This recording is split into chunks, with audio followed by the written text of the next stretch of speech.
So today we're going to be talking about creating good habits that last. And I know it's important for us to really start off with an intention for our session today. We're going to be talking about healthy habits, and many of the examples that I give will be about health and wellness. And so I may talk about weight loss or fitness, but just know that these tips and principles can be applied to any habit change that you're wanting to implement, both professionally and personally. So we're going to start with this quote. Your beliefs become your thoughts become your words become your actions become your habits, and your habits become your values, and your values become your destiny. This is a Gandhi quote that I really enjoy starting this talk out with, because so many times we think about our thoughts and our beliefs and the importance of those, but we don't often connect those to our habits and our goals that we're wanting to set. We often sometimes really think about goal setting around the new year. And so whether that's in January or whether you feel like a new school year is a time where you set goals, I think it's important that we always evaluate our habits and our goals on a continual basis. And so we'll talk about that today. So again, I am Abby Horton.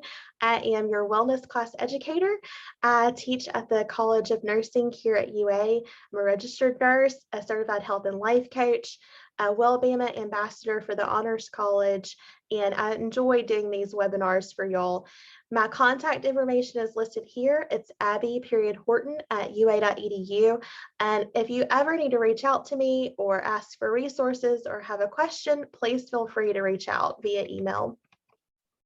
So another quote that I love and I think really emphasizes what we're doing here today is we are what we repeatedly do. So excellence then is not an act, but it's a habit. So we often talk about, our, championship legacy here at UA, and we always think about football, but we have so many other types of champions here at the university, so many other legacies of excellence. And it's because we really do have a lot of habits that are good foundational habits to propel us forward and to help be keystone habits for us. And so Coach Saban talks about, his process, and we're going to reference his process today because really we can take some of those principles and apply them in our own lives. One of the books that I really enjoy recommending to people is Atomic Habits by James Clear. And so James Clear actually took the work of Charles Duhigg in this book, which was a really, very timely book when it was published, called The Power of Habit. And so James Clear took that and built upon those principles and wrote his book, Atomic Habits. And the reason that he says atomic habits is because he's referencing atoms. He's talking about small micro habits that really start to change our lives. And a lot of times we think about habit changes needing to be these big, grand gestures or these hard to keep habits. And really, it's those tiny little incremental changes, those baby steps that we take that really move us forward. And so this book, Atomic Habits, would be my first recommendation. But of course, if you want to go to more of the original work, The Power of Habit would be another great book that you could read. Both are filled with practical tips. James Clear also has a lot of social media presence, and so you could follow his accounts online, his Twitter and his Instagram account for more tips, but love actually giving you some recommended reading. So when we think about, habits, and we think about, developing a discipline around habits, a quote here from the book is, people recognize intuitively how much their lives are habits. And so I think that's true to a large extent, but sometimes I think we get so busy that we don't really realize how much our habits are just a part of our everyday. Subconsciously we're choosing, what to wear, what to eat, what to do next. And sometimes we don't really do a good job of self-reflecting and thinking about, are we consciously making a choice about what we should be doing next and what's going to move the needle forward, so to speak. So Duhigg says in his book that Duke study found that 40 to 45% of people's daily actions are actually habits or unconscious decisions. And so we oftentimes get somewhere, we get to our destination, our proverbial destination, and we don't know how we got there. And it's really those unconscious habits that we're making every day that's getting us to a destination. And what I want you to think about today is, are we doing that with intention, or are we waking up every day almost in an automated state where we're doing everything that we've always done, and we're not questioning that, and we're not looking at where we are today versus where we want to be? And that could be professionally, that could be personally, or both. And so, when we think about going to a destination, I have to go to a new building on campus today. And so when I looked at, let's put this address in the GPS and see exactly where it is and exactly where I need to go, I had to put in my starting location first. And so when you're wanting to go from point A to point B, you have to know where you are. You have to know your point A first. And so I think that's so important when we think about habit change, because if you don't know where you're starting from, it's going to be difficult to get to that end destination, that end goal. And so we do need to be more self-reflective. We do need to be more introspective in thinking about what is it that we're doing on a daily basis that's moving us toward where we want to be in our lives. So, habit change really is the foundation for health and wellness. We like to use the health and wellness lens because this is well-being programming, and a lot of the things that we're wanting to work on our lives do really have a foundation in health and wellness.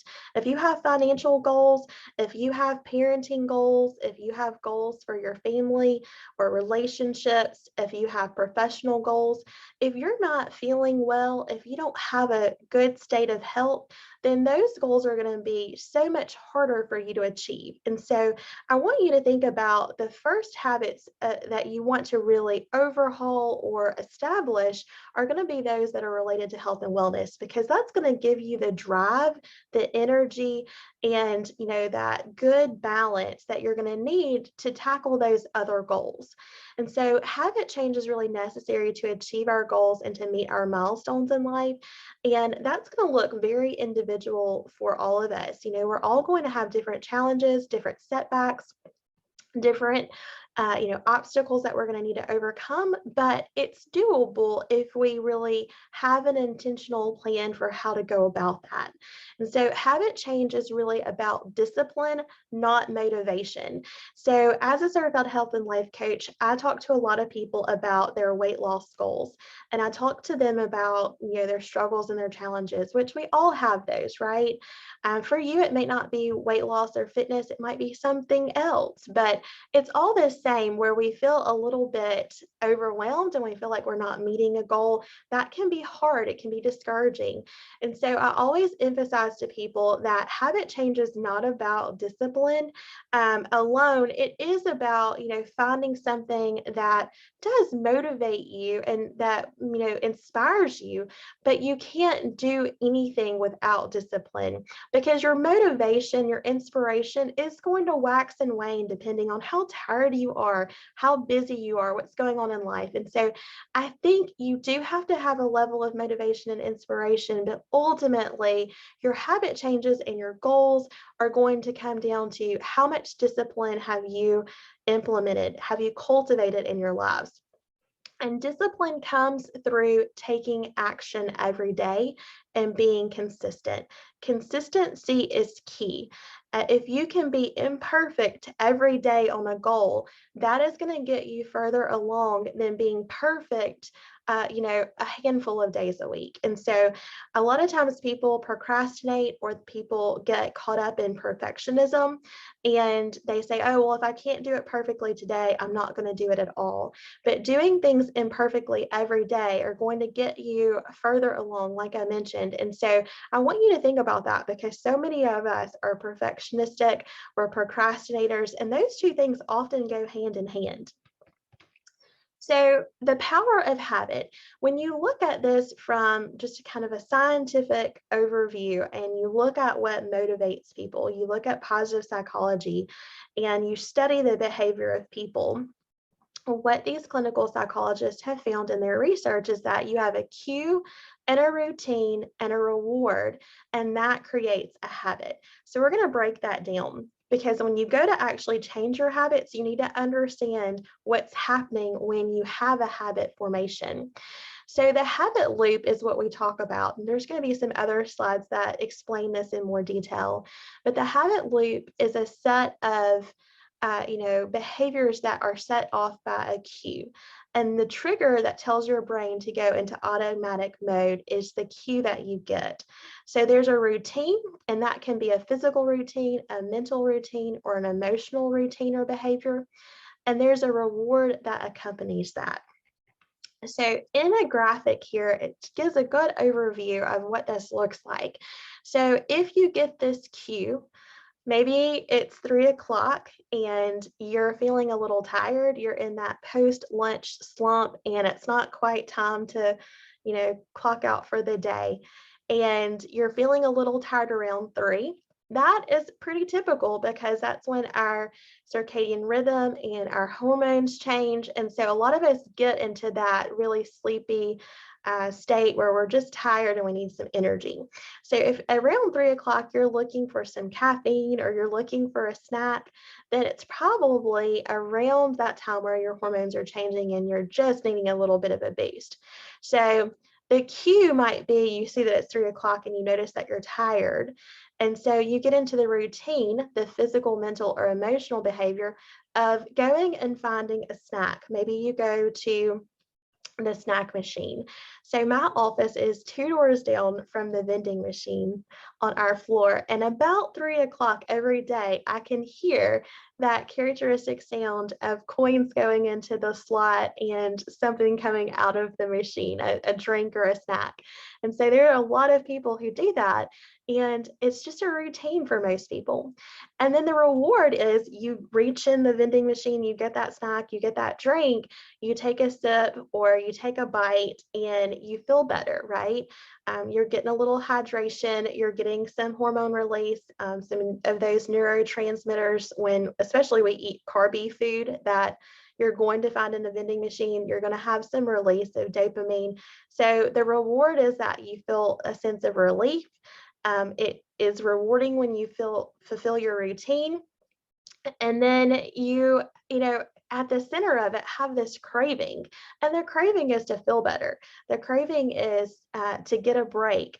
The craving can look like a lot of things, and we feed that craving by completing this habit loop. Okay, so the power really relies on the habit loop being completed.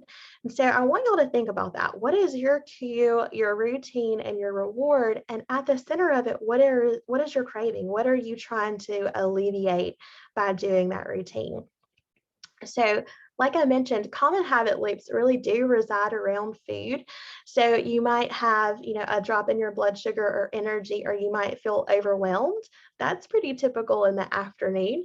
And then your routine might be to go and get a donut or coffee. And then your reward is that you have a physiological reaction. Your blood sugar goes up. That makes you feel better, at least in the short term. You get some caffeine, which is going to give you a little boost of energy. It's probably going to drop your energy levels afterward, but you get a little boost and you get a break. And so that's your reward, and it keeps you in that cycle. And so another example is just maybe going and getting coffee, which is always a fun one as well. And so think about that. It could be many other things. You also can have healthy habit loops. So a way to actually replace this habit could be, instead of going to the vending machine at 3 this afternoon, maybe you go and get some water and you just walk around, whatever level of the building that you're on. And maybe you go and visit a coworker or something like that. That could be a habit loop that you replace this caffeine fix that we get, and that would be something that would be more helpful, more productive, and probably healthier for you. So again, another example could be if you're feeling overwhelmed, maybe you go and you stretch or you chat with your coworkers. Maybe you go check your mail in the mail room. Maybe you go outside and get some sunshine and get some good vitamin D exposure. Those are all examples of things that you could do as a routine. And then the reward is that you get the break. And that's usually what we're really needing. We need a break or we need some energy. So I want to talk about the example of habit stacking.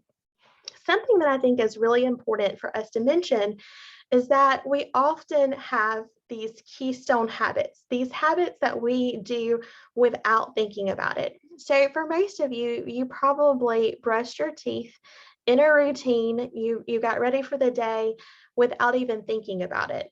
But if something interrupted you, if something was different about this morning, you may have forgotten some of your less ingrained habits. And so I would imagine that for most of us, the common habit that we all have is brushing our teeth. Most of us brush our teeth before we leave home, at least in the morning. And so I would recommend that if that is a keystone habit for you, it's something that you do regardless if you're late. So that's a good cue for you to know, okay, is this a keystone habit? Would you still do it if you were running late? And I have to tell you, if I was running late, I still would stop and brush my teeth. And so that's a keystone habit for me. So brushing your teeth can be the way that you habit stack a habit you're wanting to develop. So for example, for me, I wanted to start taking supplements and, really getting my nutrition where I needed it to be. And I bought all of these supplements, and I had supplements on my nightstand, and I had supplements in my laundry room, which was near my bathroom.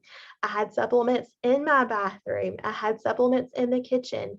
I had supplements everywhere because I would buy them and I wouldn't do a great job of taking them. Did a great job of buying them, but didn't do a great job of taking them.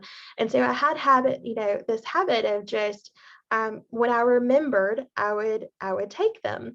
And so what I had to really realize, and sometimes it takes some loving confrontation from your family, which I got, of are we having a supplement store in our house now, or are we taking vitamins? And so that was my reality check of, I do need to probably take these if I'm going to see the benefit. And so I started putting water and vitamins next to my toothbrush. And so in the morning when I would brush my teeth, I would right before or right after take my supplements. And I would do that together, brushing my teeth and taking my supplements every morning until it became a habit for me to take my supplements before I left home. And so one thing that you can do is to say, after I do blank, I will do blank. So after brushing my teeth, I will take my supplements. So this is an example that you can use as you start to think about the habits that you want to create and form. Now, you could say, maybe you want to do squats in the morning. Maybe you want to start moving your body more intentionally. So you could say, after brushing my teeth, I will do 10 squats. And so that's a great full body exercise that you can do. And, I highly recommend, moving your body every day. Squats or planks are a great way to get started. You don't have to have a fancy gym membership to get in shape. And so think about some examples of how you could incorporate this into your life. So habit stacking then, once you're brushing your teeth and you're taking your supplements without really thinking about it, once it becomes automated, then go ahead and choose a new habit. So maybe you're going to brush your teeth, take your supplements, and then you're going to do 10 squats. And then, once you've gotten that as something that you would do, even if you were running late, add in another habit. And you can do this throughout your day. We have other habits that we do.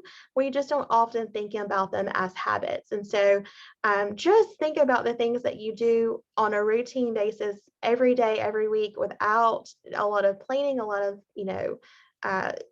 prior thought to it. That's probably a habit. So just think of those things as examples of how you can habit stack. So other examples would be, after I turn on the shower, I'm going to do the 10 squats. After I wake up, I'm going to do a gratitude journal. After I get in my car, of course, while you're still parked, I'm going to do 3 minutes of meditation. When I drink coffee, I'm going to refill my water bottle. When I walk into work, I'm going to take the stairs. When I go to sit for lunch or dinner, I'm going to make sure that I take 3 deep breaths, which really helps to reset your autonomic and central nervous system. So it gets in that state where you can actually rest and digest, so that what you're eating is actually what you're able to process. And we often say that you are what you eat, but you're actually what you're able to digest and absorb. So you can eat really healthy foods, but if you're eating in a rushed, panic state, and you're not getting enough water, and you're not eating nutrient-rich foods, your body is not able to rest and digest. So you're not able to digest that food appropriately, and then you're not able to absorb those nutrients. And so we have a lot of people who are not, malnourished in the typical sense, but they're vitamin or mineral or nutrient deficient because they're not getting enough of those, good nutrients and vitamins and things from the foods that they're eating. So deep breaths can help reset that process.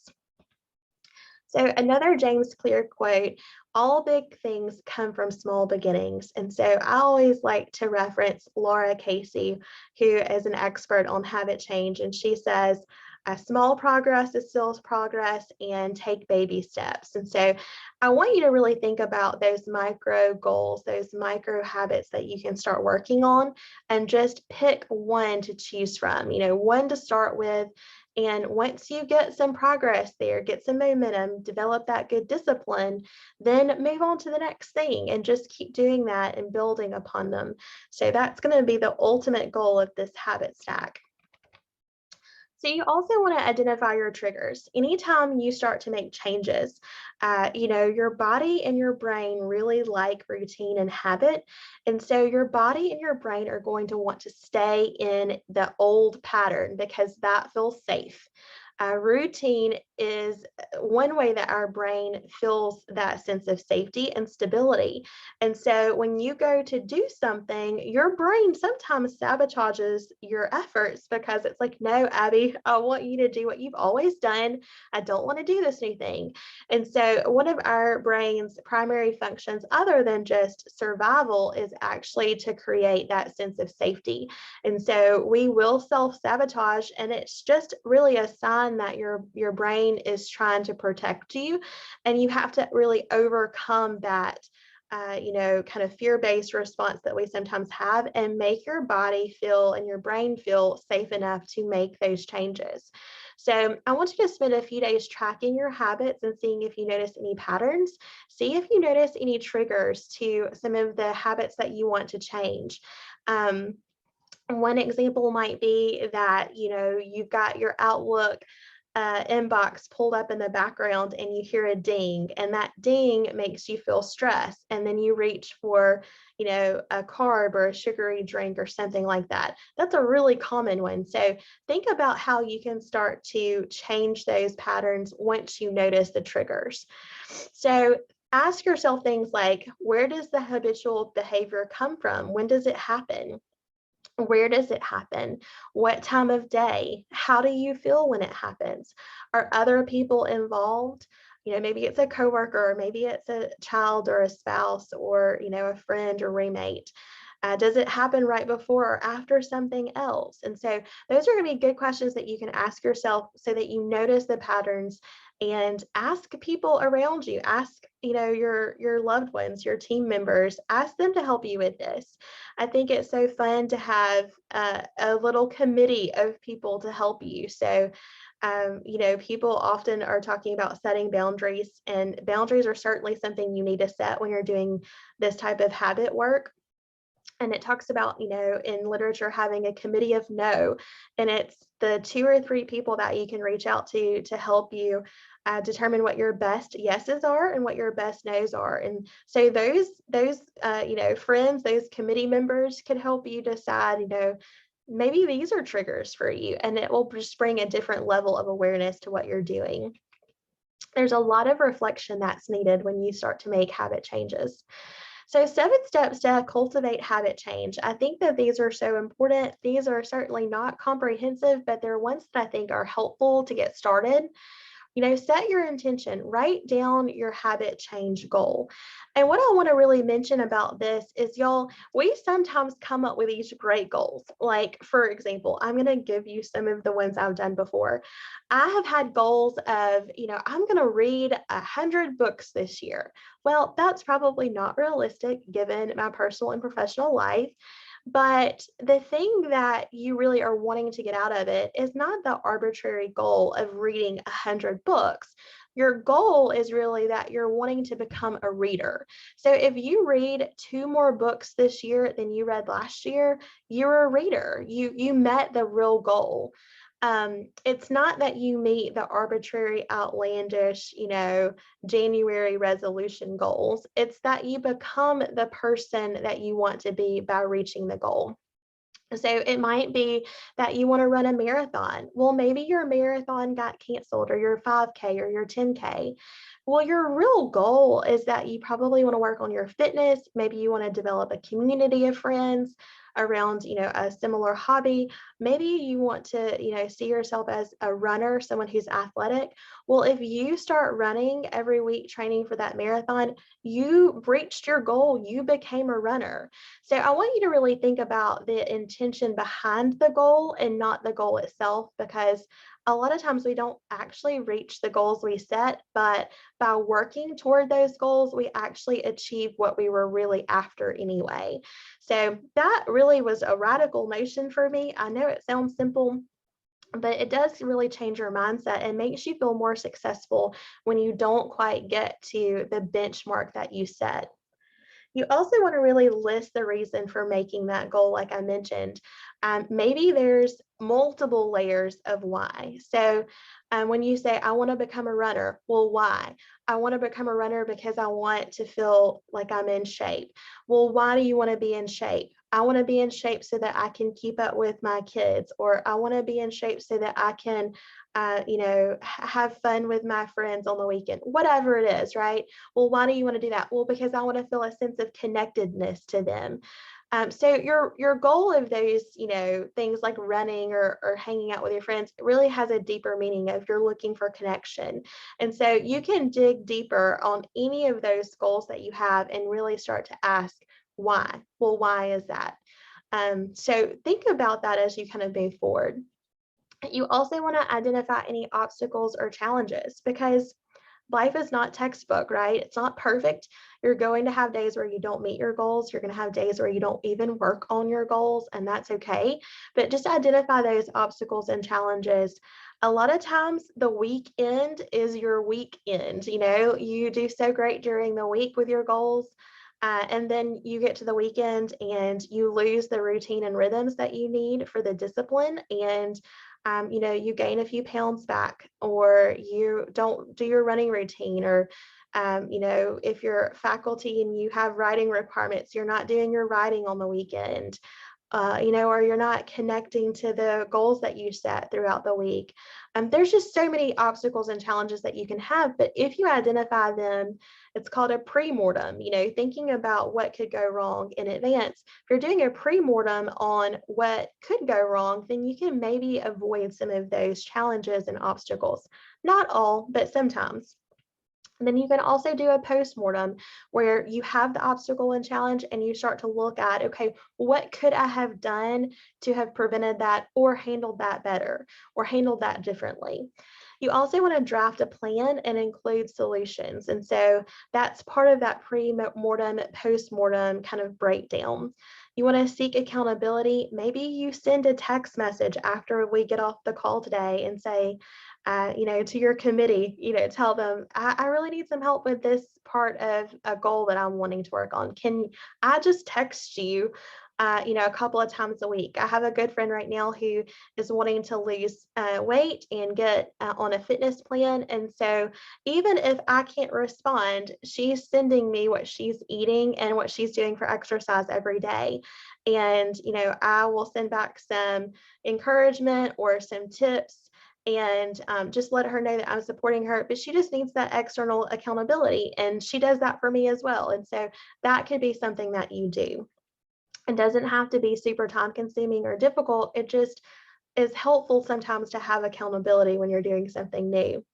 You also want to follow the plan and track and evaluate your progress. So again, it's important to have a plan, but if you don't reference it, if you don't track your progress, you don't evaluate what you're doing, then it's not going to be as impactful.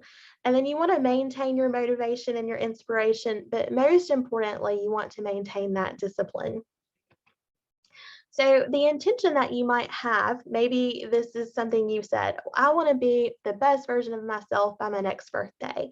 Or a lot of times we'll say, we want to be at our lowest weight by our next birthday, or we want to be at our fittest by our next birthday. What is the intention behind that? Why do you want to be that, best version or that, strongest version of yourself? What are you really trying to achieve? And how are you going to measure that? So make sure that your goals are SMART goals, that they're specific, that they're measurable, that they're achievable, attainable, that they're realistic, and that they're timely. So Wayne Dyer does a lot of work around intention, and he says our intention creates our reality. And so it goes back to the beginning quote that we opened with, is that, really the thoughts that we're thinking, the actions that we're taking are so much a part of what we're actually doing on a day-to-day basis. It's just maybe that we're not so intentional about thinking of it in that way. So with goal setting, we can have long-term and short-term goals, but I want you to think about what your daily routines are that are actually moving the needle forward. What are the things that you're doing every day that's helping you meet those short-term or long-term goals? So short-term goals for me are weekly or monthly goals, and then you've got your daily routines, and then long-term goals are going to be months or years. So if you want to run a marathon, what are you doing every day to train and prepare for that marathon? What are you eating? What are you not eating? What personal development are you listening to? What personal development are you reading or consuming? How many miles are you running? Are you running and stretching every day? If not running every day, are you doing cardio and stretches every day? That's how you can really break down your longer term goals. So we're often in the habits of creating these, yearly goals that are really lofty and grand, but you need to be able to break those down into weekly, monthly, daily goals so that you can have a way of tracking those. So we just broke that one down. Think about some of the ones that you want to achieve. Maybe you have a professional goal. What do you need to be able to do every day, every week, every month to reach that goal? And really actually write it down. When we write things down, it triggers a different part of our brain, our limbic system, which is really tied to emotions and memory. So when we're writing things down by hand, that gets coded in our brains in a different way than if we type it. And so I'm a firm believer in actually taking pen to paper and writing these things down. And give yourself deadlines. Maybe you have a big deadline, but make yourself write down these smaller deadlines that you can really track. Because a lot of times our goals or projects that we don't actually break down into smaller steps, it becomes overwhelming when we look at that big project or big goal like run the marathon. But it becomes less of a challenge when we just say, you know what, I just need to run or walk 3 miles today and stretch and drink my water. That's helping me meet that bigger goal. So once you're clear on the goals, schedule those in, like I mentioned, because if you don't schedule them in, they likely won't happen. So this is something I tell my students all the time in nursing school because, we're really busy in nursing. And, a lot of times we're high achievers when we're in higher education. I imagine almost all of you are high achievers and have found a lot of success in your personal and professional lives. But when you go to make a change, just remember that you're new and it's okay to be a beginner again. It's okay to have struggles and failures. And so what you want to do is really schedule time with yourself, make an appointment with yourself, put it in your Outlook calendar, put it on your planner, and then keep that appointment. You wouldn't break the appointment with a coworker or a loved one, so don't break it with yourself. And schedule that time in to exercise, or schedule that time in to do your scholarly writing, or schedule that time in to work on that project that you're needing to get done for your office. Whatever it is, make time for it, and then don't break that appointment. The things that we schedule get done. The reason you show up for your dental appointment is because it's scheduled, and you get hopefully a text reminder, or you get a calendar reminder, and you go because it's a specific time and day for a specific activity. But if we don't do that same thing with our goals, then we don't usually work on them. Track your goals by checking in at least weekly. Daily might not be doable, but at least once a week, you need to check in on your goals. And then I always like to say rinse and repeat as needed, because you're going to have to reevaluate things as you experience life. We all go through different seasons of life. And so it may be that you need to change a goal, or, maybe come back to a goal when you're in a different season of life. So this is a worksheet that Carolyn McVicker and I put together a couple of years ago to really help with goal setting. And if you'd like this, just let us know, and Miranda or I can send this to you. But I want you to think about writing down a goal, having an accountability partner, thinking of a positive affirmation around that goal, having a deadline, and then just kind of brain drain a few things that you could actually do to accomplish those goals. And then I want you to pick 4. It could be any 4 from this list of 10, and let those be your mini goals. And then use the SMART acronym to think about how you're going to measure those goals so that you know how you have achieved it. And then create a start date and a due date, right? And then put in the activities and then the due dates for all of those so you can track them. I'm going to go through this on the next slide, but I'll always want you to know the start date should always be right now, today. Don't make it tomorrow, and don't make it next Monday. Always make it right now, today, because there's no time like the present. I love to tell you, if not now, when, and if not me, who. So always go ahead and take action. Don't wait to get started. So here's a goal that you could put. I want to lose 10% of my body weight by May 1st, 2021. And realistically, you could make that 3 months from now. These are just arbitrary goals, just to use as an example. So May 1st, 2021 is my deadline. My accountability partner is going to be my friend Catherine. And my affirmation around this goal is that I nourish my body and I give it rest. Because a lot of times we really work ourselves pretty hard to accomplish our goals, whether those are personal, professional, fitness related or not. And you're never going to hate your body into a healthier state. You're never going to burn out your body to a healthier state. So you can't exhaust yourself to your goals. So nourish your body, give it rest, and see how much more life-giving that process can be. So here's what I did. I just wrote down, like, what do I need to do? I need to step on the scale, because that's your GPS, right? You don't know if you've lost 10% of your body weight if you don't have the data. And treat the scale as a friend, not as something that you should avoid. A lot of us don't like stepping on the scale, but make it your friend. It's just data. It's just information. So you've got to begin walking, or choose a meal plan, or join a gym, which never join a gym first. Put that at the very end. Don't make that commitment, because that's going to create an expectation on yourself. Find a walking buddy, maybe buy a new pair of tennis shoes, or a new pair of, workout pants or something to motivate you and inspire you while you work on the habit of discipline. Track your steps. I always like to tell people, never miss a Monday. That's always a good one. Drink at least 64 ounces of water, if not more. And then stretch, because if you start a new routine, you're going to really be sore and stiff. So you want to stretch yourself.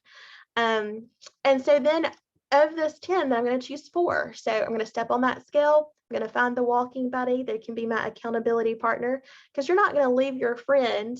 If you tell them you're going to go walk on the quad, which this would be a great goal while we're doing Strive for 5 right now, I highly encourage y'all to join that program. You can do that through your wellness portal on MyBama. Go find a walking buddy. And when it's not raining like it is today, go and meet and just, get a water and take 30 minutes of your lunch break and chat and walk together. to do that walking plan, decide on a meal plan. And then how are you going to know? You're going to track it in your tracker or in your planner. Maybe you track in Move Spring that you've walked, and that's another program we offer through Wellbeing. And then meal plan. So you can start meal planning and prepping maybe 3 lunches a week, and that's going to help you with financial goals. So lots of great ideas that you can use. So when are we going to step on the scale? We're always going to do it now. We're always going to do it today. And then by 2 weeks from now, maybe we've decided on a meal plan and we've started doing our, meal plan and prep and tracking. Maybe by a month, we've already started our walking plan with our friend. Maybe in 2 months, when we've proven to ourselves that we can trust ourselves, and that we can have success and have discipline, maybe we do join the gym. And I'm going to talk about self-trust in just a second. And then we're going to step on the scale again in 3 months and we're going to see, okay, did we really lose that body weight? So we might put that, our deadline is going to be in December or January, and we're going to see, did we really lose that 10% of our body weight? So what I want to mention about self-trust is that when we decide that we want to do something and we're having that moment of self-sabotage, part of it is the conversation in our brain, even if we don't realize it, is that, you know what, Abby, you said you were going to do this before and you didn't do it. You said you were going to walk and you didn't walk. You said you were going to join a gym and you didn't join a gym, or maybe you did and you didn't go. So I don't really believe that you're going to do this plan this time. And that is what our brain's conversation is, even if we don't realize it. And so the way that you build self-trust is by taking action. And that action is going to build your confidence in yourself. And that confidence is going to really inspire and motivate you while you're cultivating discipline.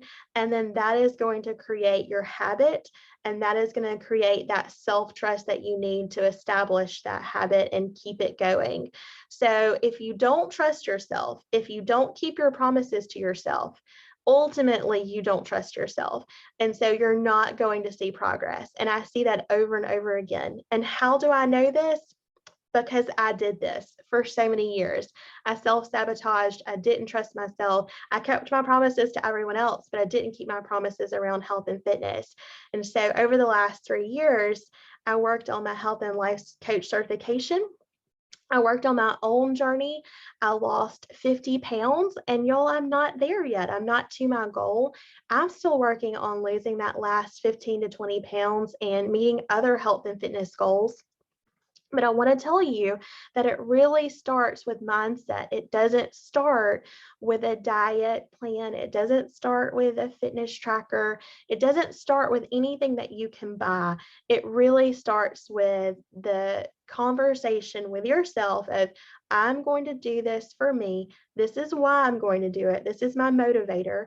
And this is the plan I'm going to do. And then stick with it long enough to build that trust and that routine. I hope that inspires you. It took me a long time to really understand what it took to be successful with this. And I hope it's something that will help you on your journey. So honor your wisdom. You are your best friend, your expert on your body. If you can't push, yourself on a particular day, if you can't walk, it's okay. Give yourself that break. Remove your triggers and change your environment. Y'all, when I first started working on my health and fitness, there was a particular fast food restaurant that had my favorite ice cold beverage with the wonderful and amazing nugget ice. And I had to drive past it every day. The quickest way from campus to home was to drive past that restaurant.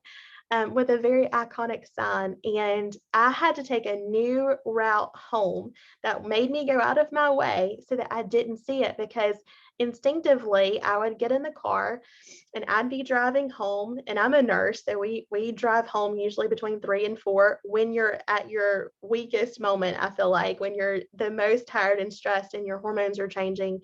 And I would drive past and I would inevitably find myself in the drive-through of this restaurant ordering a large drink. And to break that habit, I had to find a new way home. And I know that that sounds extreme, but for me, the addiction to that drink was extreme. It was very strong. And I had to do that to be able to overcome it. And now I'm happy to say that I have not had Mountain Dew in almost 6 years. And it's very hard sometimes. I still crave it even 6 years out from not drinking it, but I can drive home, in my normal routine without having that craving. I've overcome that cue and that trigger. And so, it's not easy, but you can do it. Choose something to replace the unhealthy habit. So, what did I do? I chose to go a different route home, and I stopped at my favorite coffee house on the way home. I went through that drive-through because I knew that getting a small coffee on my way home was more important and a healthier choice while I broke the habit of the Mountain Dew in a fast food restaurant. And so, eventually I was able to just start filling up my water bottle at work before I left, because I'm in the habit of drinking water on my way home or drinking something on my way home. So I eventually was able to replace it by getting, a loaded tea, or a water that's a little healthier options. So replace that unhealthy habit. Visualize yourself changing. So picture yourself as your best version of yourself, whatever that looks like. It doesn't have to be fitness or health related. Monitor your negative self-talk. We have a strong inner critic sometimes that tells us that we're not doing a good job, and we probably really are. Start small, take those baby steps, anticipate setbacks. Know that change takes time. So it's not going to be something that you can just, make a change overnight. Reward yourself along the way. So don't deprive yourself. When I had to take Mountain Dew out of my life, I had to give myself something else. So I would get a small iced coffee instead, and that worked for me. Figure out what would work for you. And then really practice self-care and mindfulness. So be persistent with your goals. We say that it takes 21 days to form a habit. New research shows that it really takes more like 66 to 90 days. So you're talking about 2 to 3 months of consistency to really form new habits. And so make sure that you're not just giving up after a week or 2 weeks or 3 weeks, because it's probably more likely that you need the habit to go on for 2 to 3 months. Consistency is key. Do it perfectly imperfect and you'll see progress. There are a ton of habit trackers that you can get for free online. This is one of my favorites, where it has the months listed out for you. You write the habits down. Maybe it's that you drink water or you run, and then you can put a check mark, a sticker, an X, whatever you want to do to actually track it. And that can have, a list of goals there that you can see over the course of the month. I think that's a super great visual way to stay reminded of what you're trying to do. And you can put this, in your planner. You can hang this on your fridge. Maybe you hang it at work, on your bulletin board, whatever works for you to keep it at the forefront of your mind, because sometimes it's out of sight, out of mind if we don't actually check in every day. And I just want to remind you that finding balance looks different for everyone. So these are stacked stones called Karens, and I understand that they're really popular out in the West Coast area. San Francisco, I hear especially. And I just think they're beautiful, and they're good reminders because they're all in balance. Each of these stones are in balance, but the balance looks different. And so just honor the fact that your journey is going to look different than your best friend or your coworker or your neighbor or even your spouse or partner. It's not going to be the same journey, even if you have similar goals. And so just honor that in your experience and in your wisdom. Know that you really are in the driver's seat when it comes to these goals. So I'm going to wrap up soon, but I do want to share some resources with y'all that might be helpful. Creating awareness around a positive mindset is so important. That self-care and stress management that we need. Many of us don't achieve our goals more because of our mindset and our stress than most anything else. And so mindfulness and meditation can be helpful. Let your brain rest. I don't think we do that nearly enough. Maybe tune out from the news right now. Just have dedicated times where you check your news feed on social media and, the news broadcast. You don't have to have access 24/7 to either the news or the social media feeds. Meditate for 3 to 5 minutes in the morning. Use an app, listen to calming music. Just close your eyes and take some deep breaths. Journal for self-reflection. use mindful breathing techniques, be really intentional about what you consume. When you think about healthy living, it's not just the foods that you consume, it's the entertainment, the gaming, the social media, the news media. Everything that you are exposed to is a form of consumption, and that is going to impact you in your health and wellness. And then be present in the moment. I like to tell people to be present where their feet are. Your feet aren't in yesterday, your feet aren't in tomorrow. Your feet are right here, right now, wherever you are. And so just, if you need a silly reminder, just, tell yourself, okay, be present where your feet are. And that will really help refocus and recenter you. Mindset, I always say mindset matters. And the GLAD technique for mindfulness is really a good one. You could do this at the end of the day as, a reflection. Maybe you don't like to journal or reflect. Pull out your phone and go to the app, the Notes app, or, another app on your phone, and just write the GLAD acronym out. What's a gratitude, something you're thankful for today? What's something that you learned today? Hopefully you learned something in this presentation. What's one thing you accomplished today? What's one thing that really delighted you or gave you joy? So jot down your GLAD every day until it gets to be a habit, and you'll start to notice that your mindset really shifts. I always like to tell people when they're overwhelmed, the WIN acronym, we're champions here at the University of Alabama. And the WIN acronym is what's important now. And what's important now might be that you go and just do a quick brain drain of some things that you need to get done, or things that are overwhelming you, or goals that you have. What's important now might be that you need to go grab some lunch. That's going to be my what's important now. So there are lots of things that you can do, but when you start to feel stressed and overwhelmed, use the WIN technique. And that will really help focus you on what's the next right thing that I need to do. So some positive reframing. I think it's so important to tell people practically how to do this kind of positive mindset work. So often people will tell you, oh, just think positive thoughts. Well, I'm not that person that can just automatically think a positive thought. For me, I always think ahead of, okay, pre-mortem, post-mortem, what could go wrong? How can I plan for that? That's just naturally how I'm wired. And that can be a more pessimistic way to look at life. I prefer to think it's realism, but it can be more negative. And so I have to do this coaching with myself all the time. So think about your circumstances. You're trying to work or parent or go to school. Maybe you're in graduate school in the middle of a pandemic.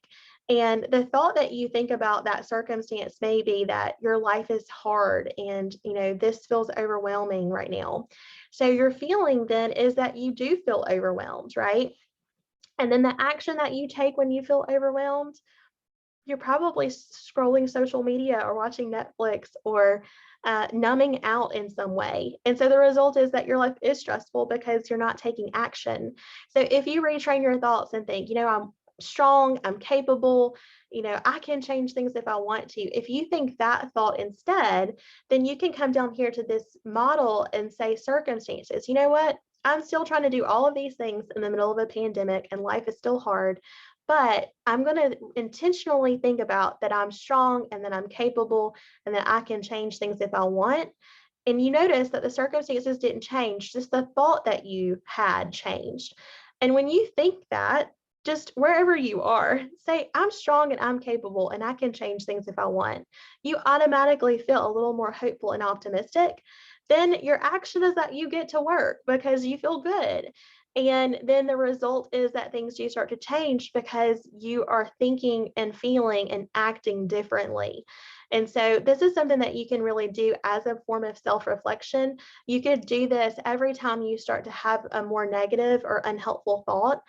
And eventually, the more that you stop and intentionally break this down, the more that you journal this out, the more that your brain is going to automatically override the more negative thought and think the helpful thought. I know this sounds silly and I know it sounds simple, but I want you to try it. I did this for a long time while I was working on my weight loss and fitness journey, and especially at the beginning. And I didn't think it was going to work. I didn't want to try it, but I gave in and I did. And it did start to become an automatic part of my life. And I started, correcting myself and giving myself a pep talk. So, I'd say, you know what, though, that does feel hard. Acknowledge your feeling. That does feel hard, but I'm choosing to think about it differently. That's so important, y'all. We're not about promoting toxic positivity. Feel your feelings. It's okay to feel overwhelmed and tired and stressed. That is just a part of the human experience.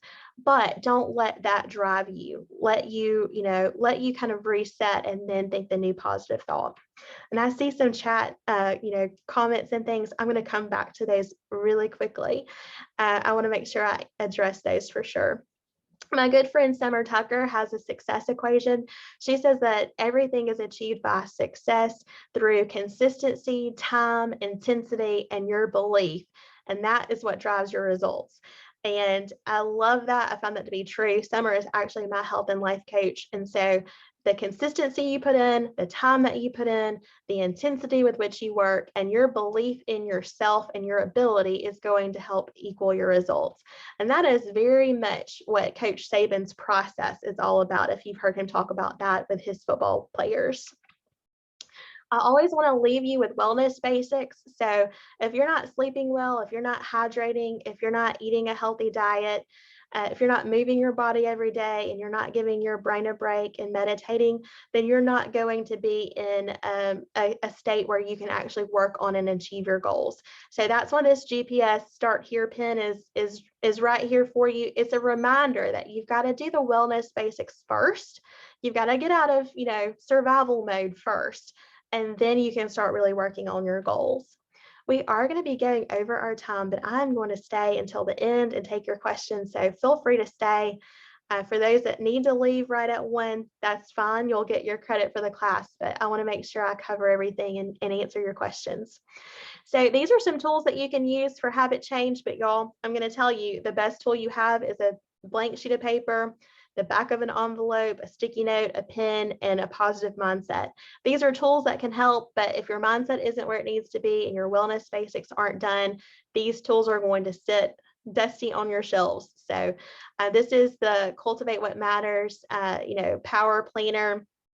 It's a great resource. Brendan Bouchard has the High Performance Planner. And then Rachel Hollis has the Start Today Journal. There's tons of others out there. These are just some that I know of personally and have used. So practical tools to help you, but don't let a tool stop you from getting to where you need to be. You don't have to have a fancy journal. You don't have to have a fancy planner, just some paper and a pen to start. Some useful resources, these are some ones that I share in our stress management and stress and coping wellness webinars. And so I always would encourage you to go check that out. And so you can find those in the archived webinars on our wellness.ua.edu site. But these are just some techniques. Getting out in nature and grounding, that's a really scientific proven way to alleviate stress. Headspace is an app you can use for mindful meditation. Motivation app. If you don't have someone to motivate you or send you a nice text of encouragement, you can set these up to text yourself. This is a technique to really help you manage your anxiety. This is one of my favorite playlists on Spotify. Highly recommend a Spotify playlist to help you, just kind of zone out and take a few minutes of a brain break. And then I always like to use Yoga with Adriene because it's very accessible for beginners. So this is a great yoga that you can start doing as a practice and would be great for your intentional movement every day. So Brian Tracy wrote the book Eat the Frog first. So just kind of that mentality of do the thing that you don't want to do first thing in the morning and you'll be successful all day. That was based on my favorite author's quote, Mark Twain. So he was the original person that said eat the frog in the morning. So if you eat the frog in the morning, do that thing you don't want to do. And then, how do you eat an elephant 1 bite at a time? If y'all can remember that, that'll be great for you to set yourself up for success. Successful people are simply those with successful habits. So we'd love for you to follow us on social media. We'd love for you to, reach out if we can be of any help to you. We have a website, a Facebook, and Instagram, and then I write blogs on the different classes and class topics that we teach. And then this is going to be my contact information. If you're interested in health and life coaching with me, if you'd like to make an appointment, you're welcome to email me to inquire about that or to set up an appointment. It's free as part of your benefit as a UA employee.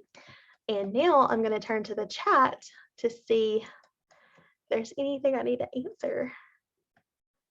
Okay, awesome. If you will send us an email letting us know that you'd like a copy, so just Abby.Horton@ua.edu, or if there's enough interest, I'll send it to Miranda and let her send it out to all the registration participants today. Yes, we can send the copies too. Let's just plan on that. We'll send you the PowerPoint and we'll send you the worksheet later this week. Yes, oh, perfect. Miranda addressed that. Perfect. Yes, thank you, Miranda. Thank you for the feedback. Great. I'm glad this was helpful. Any topics that we didn't cover, any questions that you have, any other feedback? Would be happy to have your feedback or questions. Good. I'm glad this is resonating with y'all. Lots of comments today.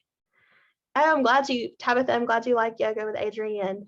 She is amazing and she has a very calming personality. Good. I'm so glad. Okay, I made it through all of those. Any other questions, comments, feedback? Give y'all time to put them in the chat.